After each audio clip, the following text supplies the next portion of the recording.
कैसे हैं मेरे स्टूडेंट्स। मैं Anita Singh, assistant professor home science department CRD PG college Gorakhpur से। मैं आपको आज पढ़ाऊंगी traditional embroidery of India, Bharat की कुछ परंपरागत कढ़ाइयाँ। कढ़ाई जानने से भारत के कुछ परंपरागत कढ़ाई को पढ़ने से पहले कढ़ाई क्या होती है हमें यह जानना आवश्यक है। हम सब जानते हैं, कढ़ाई नाम तो हम सुने होंगे और हम जानते भी होंगे कि कढ़ाई क्या होती है। और कढ़ाई कला भारत की विशेषता रही है। भारत की कढ़ाई कला विश्वविख्यात थी। इसमें कढ़ाई में embroidery is the art of using stitches as a decorative feature in their own right by embellishing fabric or other material which design stitches in strands of threads or yarns. Using a needle embroidery may also incorporate other materials such as metal stripes, pearls, beads, quilts and sequence. Embroidery जो है वो टाँकों का एक प्रकार होता है जिसे कि हम किसी भी कपड़े को डेकोरेट करने के लिए करते हैं। और एम्ब्रॉयडरी जो है उसमें हम अलग अलग मटेरियल, और एम्ब्रॉयडरी किससे की जाती है, धागे से की जाती है। सुई और धागे का प्रयोग करके हम विभिन्न प्रकार के टाकों का उपयोग करके कढ़ाई का काम करते हैं। और इसमें धागों के अलावा हम कुछ अदर मटेरियल भी यूज़ कर सकते हैं, जैसे कि पर्ल्स हो गया, बीड्स हो गया, सीक्वेंस हो गया। इसमें भी हम एम्ब्रॉयडरी में हम इसको भी यूज़ कर सकते हैं। तो अब हम आपको पढ़ाएंगे traditional embroidery of India. Various type of Indian embroidery contain different aspect of regional speciality. हमारे इंडिया में ही बहुत सारे ऐसे एम्ब्रॉयडरी हैं जो कि अपने रीजन के की स्पेशलिटी हैं, तो जिनको हम ये भी कह सकते हैं कि भारत की कुछ परंपरागत कढ़ाई उस स्थान विशेष के नाम से ही जानी जाती हैं जहाँ से इनकी उत्पत्ति होती है। भारत की कुछ कढ़ाई कला इस प्रकार से है: फुलकारी, कांथा, चिकनकारी और कशीदा। तो सबसे पहले हम पढ़ेंगे फुलकारी एम्ब्रॉयडरी। फुलकारी ऑफ पंजाब मतलब पंजाब की फुलकारी। पंजाब की फुलकारी जैसा कि ओरिजिनेटेड फ्रॉम पंजाब, नाम से ही फुलकारी ऑफ पंजाब मतलब कि इसका जो उत्पत्ति हुई है वो कहाँ हुई है, पंजाब में हुई है। The word phulkari comes from two Sanskrit word, phul which means flower and kari which means work. जैसा कि नाम से ही पता है, स्पष्ट है कि फुलकारी दो शब्दों से मिलकर बना है। फूल का अर्थ फूल प्लस कारी। फूल का मतलब होता है फ्लावर या फूल, और कारी का मतलब होता है काम। मतलब हम ये भी कह सकते हैं फुलकारी का मतलब होता है फूलों का काम। यह पंजाबियों की एक महत्वपूर्ण परंपरागत कढ़ाई होती है। Phulkari which literally translate into flower work has a history each is in the culture of Punjab spun from the charkha. This spectacular style of embroidery is patterned on odhnis, shawls, kurtis and chunnis. Phulkari, मैंने अभी बताया आपको, फुलकारी को हम क्या कह सकते हैं, फूलों का काम भी कह सकते हैं। और ये पंजाब की फुलकारी जो है वो देश विदेशों में भी प्रसिद्ध है। इसमें जो हम धागा यूज़ करते हैं वो चरखे पे स्पन किया हुआ ही धागा, चरखे पे ही कता हुआ धागा यूज़ किया जाता है, या हम उसको अनट्विस्टेड थ्रेड भी कह सकते हैं, या हम उसे पट्ट का धागा कहते हैं जिस धागे से हम कढ़ाई का काम करते हैं। फुलकारी का जो काम होता है वो पंजाबी लड़कियों और स्त्रियों के द्वारा बड़े ही खुशी से किया जाता है। उनका यह व्यापार होता है, और उनका यह व्यापार जो है वो उनके परिश्रमी या उनके कठिन या मेहनती होने का संकेत देता है। फुलकारी को सुख, समृद्धि, ऐश्वर्य और सुहाग का प्रतीक भी माना जाता है। इसलिए फुलकारी से जो भी कढ़ाई वाले परिधान होते हैं वो वहाँ की विवाहित स्त्रियां या वहाँ की मैरिड वुमेन जो होती हैं वो बहुत ही खुशी से शादी विवाह या फिर तीज त्योहार के फंक्शन वगैरह में पहनती हैं। Work is done on white और yellow silk floss on cotton khaddar with darning stitch. तो फुलकारी का जो काम होता है वो वाइट या फिर येलो सिल्क फ्लॉस, सिल्क धागे से खद्दर या कॉटन के कपड़े पर डार्निंग स्टिच के द्वारा किया जाता है। अब हमारा नेक्स्ट आता है थ्रेड यूज्ड, मतलब फुलकारी में किस प्रकार के धागे का यूज किया जाता है। The thread that is used for the embroidery is called untwisted thread, या फिर पट्ट का धागा। तो जो भी थ्रेड फुलकारी एम्ब्रॉयडरी में यूज किया जाता है वो अनट्विस्टेड थ्रेड होता है, या मतलब हम कहेंगे कि उस जो थ्रेड हम यूज करते हैं उस थ्रेड में अभी ट्विस्ट नहीं दिया गया रहता है, बहुत ही वो थ्रेड शाइन करता है। It is untwisted floss silk yarn, और वो भी सिल्क का धागा होता है। The thread is glossy and adds a brilliant shine to the finished work. ये थ्रेड जो है बहुत ही ग्लॉसी और इसकी शाइन जो होती है वो बहुत ही ब्रिलियंट होती है।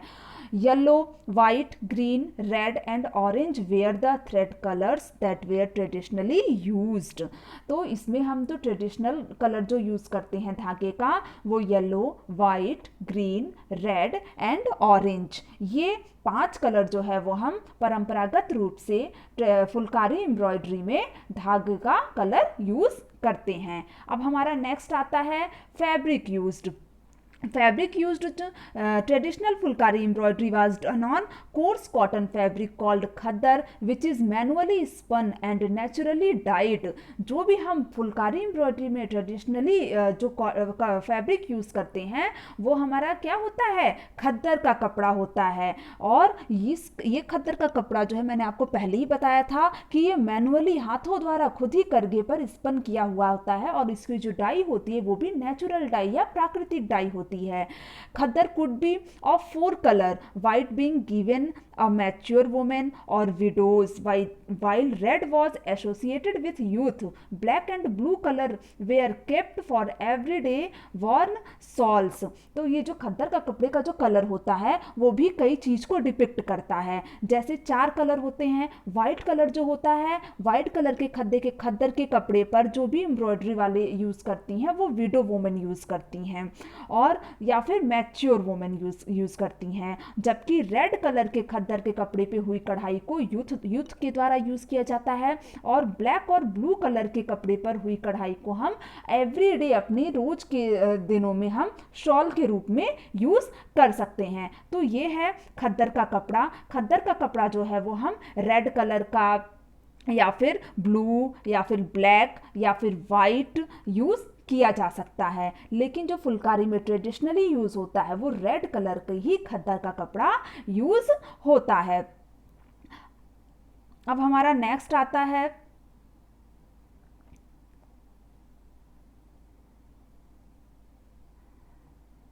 Stitches used. स्टिचेस कौन कौन सी यूज होती हैं फुलकारी में? Darning stitch is the most important stitch used in this embroidery. तो जो इस एम्ब्रॉयडरी या इस कढ़ाई में जो बहुत ही महत्वपूर्ण स्टिच होती है वो होती है डार्निंग स्टिच। जैसे कि आप देख रहे होंगे इस पे कपड़े पे जो स्टिच बनी हुई है वो डार्निंग स्टिच है। डार्निंग स्टिच क्या होती है कि उसमें हम वार्प और वेफ्ट यार्न को देखते हैं। कपड़े का ताना, ये हमारा ताना होता है और ये हमारा बाना होता है। तो डार्निंग स्टिच में हम क्या करते हैं कि जैसे मान लीजिए कि हमने कोई मोटिव बनाया फुलकारी एम्ब्रॉयडरी का, तो जो हम स्टिचेस यूज़ करेंगे या जो भी हम टाका लगाएंगे वो हमारा क्या होगा, या तो ताने की दिशा में होगा या तो बाने की दिशा में होगा। मतलब हमारे जो स्टिचेस होंगे वो बिल्कुल स्ट्रेट होंगी, कुछ इस तरीके से डार्निंग स्टिच आती है, ना कि ऐसे। अगर ऐसे हो जाएगी तो वो हमारी स्टिच जो होती है वो फुलकारी एम्ब्रॉयडरी नहीं कहलाएगी, बल्कि जो फुलकारी एम्ब्रॉयडरी की जो डार्निंग स्टिच होती है वो एकदम स्ट्रेट एकदम पास आती है। और एक चीज़ मैं आपको और बता दूं कि जो डार्निंग स्टिच होती है वो कपड़े के उल्टे तरफ की जाती है, और जिससे कि आगे का जो भाग होता है वो एकदम फ्रेश दिखाई देता है। Some other stitches like herringbone stitch, running stitch, buttonhole stitch are used for other decoration. अगर हम इस पे अदर डेकोरेशन की बात करें तो हम इसमें कुछ और स्टिच जैसे कि herringbone, running, buttonhole stitch का यूज कर सकते हैं। Designs are usually embroidered from the back of the cloth. मैंने आपको पहले बताया कि जो भी डिज़ाइन हम या डार्निंग स्टिच हम जो एम्ब्रॉयडरी करते हैं वो कपड़े के पीछे के भाग पे करते हैं, या जो भी एम्ब्रॉयडरी होती है वो कपड़े के पीछे के भाग पे होती है। अब हमारा आता है मोटिव यूज्ड, मतलब कि फुलकारी एम्ब्रॉयडरी में कौन से मोटिव या किस प्रकार के नमूने का प्रयोग किया जाए। The motifs made in phulkari of horizontal, vertical and diagonal to make various pattern on the fabric, या हम ये भी कह सकते हैं कि फुलकारी एम्ब्रॉयडरी में केवल जियोमेट्रिकल या ज्यामितीय नमूने का ही प्रयोग किया जाता है। अब जियोमेट्रिकल नमूना क्या होता है? जियोमेट्रिकल नमूना वो होता है जो विभिन्न प्रकार की लाइन से मिलकर बनता है, जैसे हॉरिजॉन्टल हो गया, वर्टिकल हो गया, डायगोनल हो गया, इन सब लाइन से मिलकर जो भी मोटिव्स बनते हैं उन्हें हम जियोमेट्रिकल मोटिव्स कहते हैं। Although Phulkari means flower work, the design include not only flowers but also cover motive and geometrical shapes. हम इसका फुलकारी का नाम तो फ्लावर वर्क है, लेकिन जो डिज़ाइन होती है वो फ्लावर्स की नहीं होती है, बल्कि वो क्या होती है? जियोमेट्रिकल शेप के डिज़ाइन होती है, जो कि आपको इस फिगर में दिख रहा होगा। तो हमारा नेक्स्ट एम्ब्रॉयडरी आता है कांथा ऑफ बंगाल। जैसा कि नाम से ही पता है कि कांथा ऑफ बंगाल मतलब कि बंगाल का कांथा। तो kantha type of embroidery quilt in West Bengal. Kantha जो है वो कढ़ाई का ही एक प्रकार है जो कहाँ किया जाता है? वेस्ट बंगाल में किया जाता है। The use of kantha is popular in kantha sari traditionally worn by women in Bengal. Kantha का जो प्रयोग होता है वो कांथा साड़ियों में, वहाँ बंगाल की जो वुमेन परंपरागत रूप से जो कांथा साड़ी पहनती हैं उसमें देखने को मिल जाता है। It is done by rural women in Bengal, typically use discarded sarees, dhotis and cloth and layer them with stitch to make a quilt, light blanket, shawl और बेड शीट। कांथा बनाने के लिए वहाँ की जो वुमेन होती हैं वो क्या करती हैं? फटे पुराने डिस्कार्डेड साड़ी हो गई या धोती हो गई या कोई भी फटा पुराना कपड़ा हो गया, उसकी एक तह बनाती हैं और तह बनाकर वो उस तह को टाँकों से, लंबे लंबे टाँकों से या रनिंग स्टिच से उस तह को जोड़ देती हैं, और जोड़ने के बाद फिर उस कपड़े के बीच में मोटिव ड्रॉ करती हैं और उस मोटिव को फिर वो रनिंग स्टिच से फिल करती हैं। तो यही हमारा होता है कांथा ऑफ बंगाल। तो मैंने आपको बताया कांथा जो है वो बंगाल की पारंपरिक कढ़ाई होती है। कांथा का मतलब ही होता है पैच्ड क्लॉथ, या फिर मतलब जो हम फटे पुराने कपड़े को पैच करके जो भी हम कढ़ाई करते हैं वो क्या कहलाती है? कांथा कहलाती है। कांथा मेनली बंगाल की वुमेन के द्वारा बनाया जाता है। इसमें फटे पुराने वस्त्र जैसे हो गया, साड़ी हो गया, धोती हो गया, चादर, टेबल क्लॉथ, पेटीकोट, इन सबको कई तहों में बिछा दिया जाता है और उस पर एक नया रूप दे दिया जाता है। हम क्या करते हैं? फटे पुराने कपड़े हम अक्सर फेंक देते हैं, लेकिन जो बंगाल की वुमेन होती हैं वो बहुत मेहनत करके या बहुत परिश्रम करके इनसे एक नए वस्त्र का निर्माण करती हैं, जिसको हम क्या क्विल्ट, जिससे हम क्विल्ट बना सकते हैं, या फिर लाइट क्विल्ट बना सकते हैं, लाइट ब्लैंकेट बना सकते हैं, शॉल बना सकते हैं, या फिर बेडशीट बना सकते हैं। अब ये तो था बंगाल की कांथा के बारे में। अब कांथा में थ्रेड कौन कौन सा यूज होता है? तो the threads used for embroidery for usually white, red, green, yellow, black and blues in colour. जो भी हम कांथा एम्ब्रॉयडरी के लिए धागा यूज करते हैं वो सफेद, white, red, green, yellow, black and blue colour का होना चाहिए, या फिर हम कह सकते हैं कि जितने भी ब्राइट कलर होते हैं वो सारे हम कलर यूज कर सकते हैं कांथा में। और अब चूंकि फुलकारी में हमने कौन सा थ्रेड यूज किया था? सिल्क थ्रेड, वो भी अनट्विस्टेड, जबकि कांथा में cotton thread are usually used for embroidery. Kantha में केवल कॉटन थ्रेड ही यूज किया जाता है, या फिर ये जो फिगर में बना है वो थ्रेड यूज कर सकते हैं, या फिर जो लच्छी का धागा आता है कॉटन का, हम वो थ्रेड भी यूज कर सकते हैं। अब आता है फैब्रिक यूज्ड। फैब्रिक मैंने आपको पहले ही बताया है कि इसमें डिस्कार्डेड साड़ी, धोती, बेडशीट, ये सब यूज किया जाता है। तो fabric on which the kantha is done are usually the old fabric that are already underwent various washing.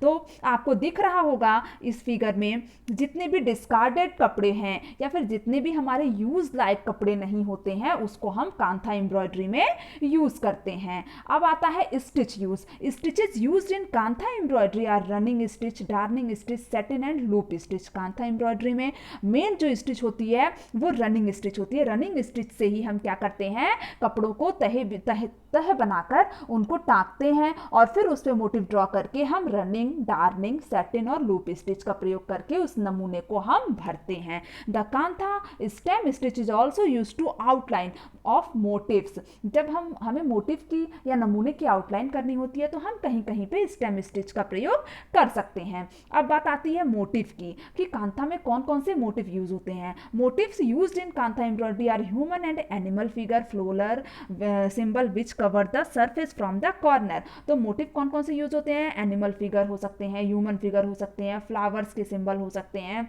मतलब हम इसमें किसी भी तरह के मोटिव्स यूज कर सकते हैं। The centre motif are used are lotus, जो हम सेंटर में बनाते हैं उसमें हम लोटस यूज करते हैं। डिफरेंट पैटर्न्स हो सकते हैं, जैसे फिश हो गया, बर्ड हो गया, कोई माइथोलॉजिकल स्टोरीज से हम कोई चीज़ ले सकते हैं मोटिव, इन सबों को भी हम मोटिव में डाल सकते हैं। अब हमारा तीसरी एम्ब्रॉयडरी आती है चिकनकारी ऑफ उत्तर प्रदेश। उत्तर प्रदेश की चिकनकारी, तो चिकनकारी तो उत्तर प्रदेश में होती है, पर उत्तर प्रदेश में किस जगह होती है, लखनऊ में होती है। तो chikankari is the delicate art of embroidery traditionally practices इन लखनऊ। चिकनकारी जो होती है वो लखनऊ कढ़ाई ही चिकनकारी के लिए हमेशा से प्रसिद्ध रहा है।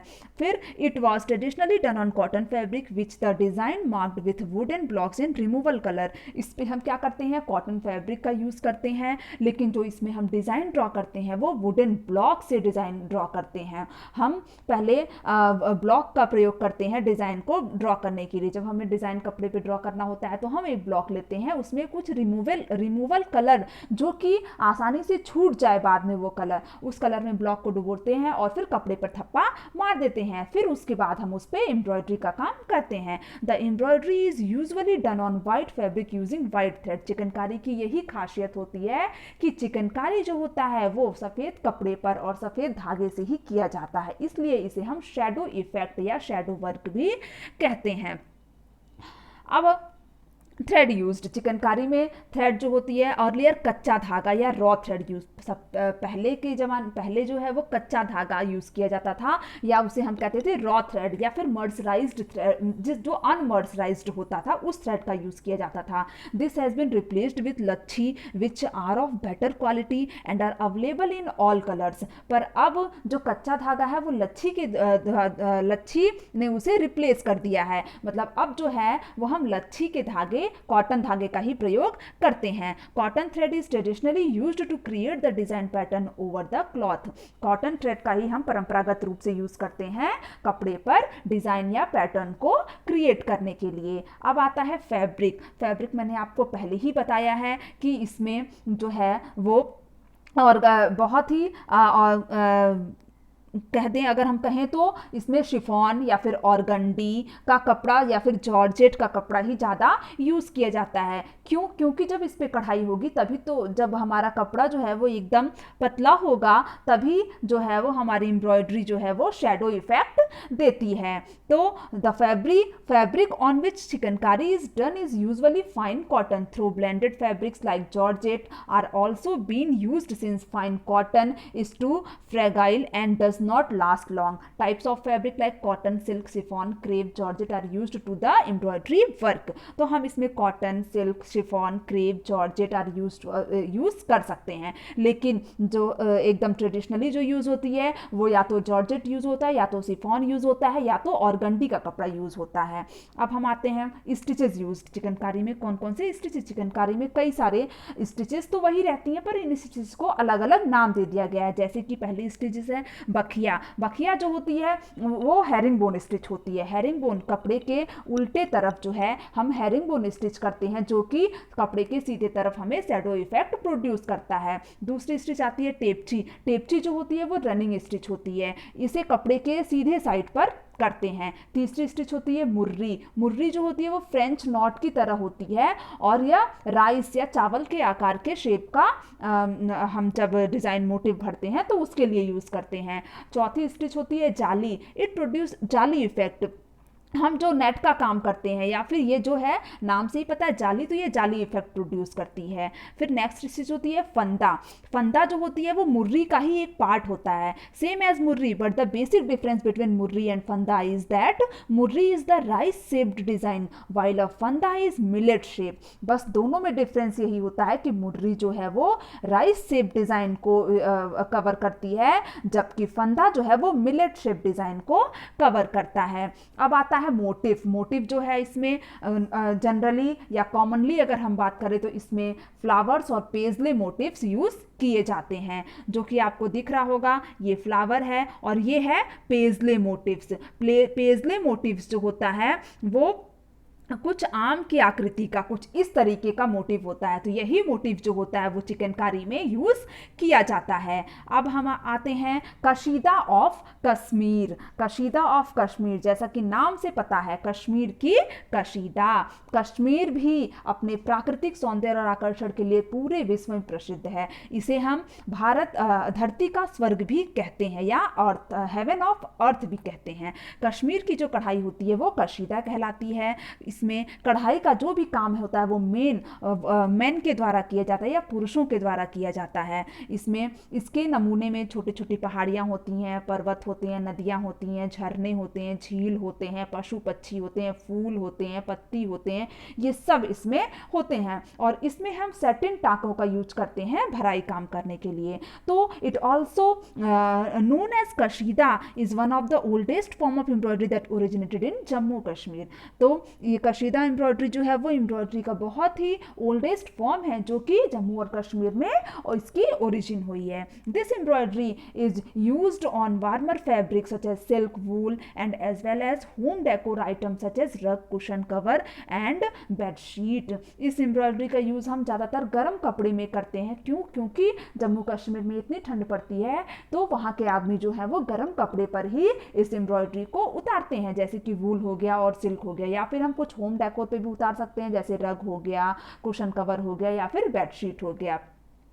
अब आता है थ्रेड यूज्ड। कॉमनली इसमें हम 3 तरह का थ्रेड यूज कर सकते हैं, wool thread, silk thread and cotton thread. और जो इसका जो हमारा फाइबर होता है वो क्या होता है? सिंथेटिक फाइबर होता है। तो आपको दिख रहा होगा, ये हमारा कॉटन वूल थ्रेड है, ये हमारा सिल्क थ्रेड है और ये हमारा कॉटन थ्रेड है। अब बात आती है फैब्रिक यूज्ड। तो इसमें कॉमनली जो फैब्रिक यूज करते हैं वो सिल्क, वूल और कॉटन पे भी कभी कभी हो सकता है, लेकिन हम जो ट्रेडिशनली यूज करते हैं वो हमारा सिल्क होता है और वूल होता है। तो colourful fabric like white, green, purple, blue, yellow and black are used in this embroidery. Fabric का जो कलर होता है वो क्या होता है? वाइट होता है, ग्रीन होता है, purple, blue, yellow and black हो सकता है। अब बात आती है स्टिचेस की। तो this embroidery is used with single thread. इस एम्ब्रॉयडरी का यूज जो है वो सिंगल थ्रेड या फिर एक धागे से ही किया जाता है। The stitches are used in this embroidery is satin stitch, chain stitch, stem stitch, herringbone stitch और डार्निंग स्टिच। तो इसमें जो भी एम्ब्रॉयडरी हम यूज़ करते हैं वो क्या होती है? पहली होती है सैटिन स्टिच, जो कि सैटिन कैसी होती है? बिल्कुल पास पास, या इसको हम भरवा कढ़ाई भी कहते हैं। दूसरी हमारी होती है चेन स्टिच। चेन स्टिच कुछ इस तरीके से चेन का आकार बनाती है। तीसरी हमारी होती है स्टेम स्टिच। स्टेम स्टिच जो होती है वो कुछ इस तरीके से होती है। तो हमारी नेक्स्ट स्टिच होती है हैरिंग बोन। हैरिंग बोन जो होती है वो हमारी इस तरीके की स्टिच होती है। नेक्स्ट होती है हमारी डार्निंग स्टिच। डार्निंग स्टिच मैंने आपको फुलकारी में ही बताया था कि वो एकदम इस तरीके से होती है। फिर हमारा स्टिचेस यूज्ड हो गया। अब बात आती है मोटिव यूज्ड की। तो मोटिव जो हम कशीदा में यूज़ करते हैं वो मेन जो होते हैं वो बर्ड्स होते हैं। मैंने आपको पहले ही बताया था कि इसमें हर तरह के मोटिव यूज़ कर सकते हैं, चाहे वो चिड़िया हुआ, चाहे पशु पक्षी हुआ, चाहे ह्यूमन फिगर हुआ, या फिर फ्लावर हो गया या फ्रूट हो गया, कोई भी यूज़ कर सकते हैं। मतलब जो मेजॉरिटी ऑफ मोटिव्स होती है वो नेचर के द्वारा ही इंस्पायर्ड होती है, क्योंकि वहाँ की जो नेचर है या वहाँ की जो प्रकृति है वो वैसे ही इतनी सुंदर है। तो उसी प्रकृति से वहाँ के जो वो मैन होते हैं वो इंस्पायर्ड होकर कुछ इस तरीके के या नेचुरल मोटिव्स जो है वो उसका निर्माण करके वो अपने कश्मीर की कशीदाकारी में यूज़ करते हैं। तो ये था हमारा ट्रेडिशनल एम्ब्रॉयडरी ऑफ इंडियाज़। तो अभी तक मैंने आपको 4 एम्ब्रॉयडरी बताई। आगे मैं आपको और कढ़ाई के बारे में जानकारी दूंगी। ये हमारा रेफरेंसेस है, मैंने इन दो बुक से अपने पीपीटी बनाने के लिए मैटर लिया था। Thank you.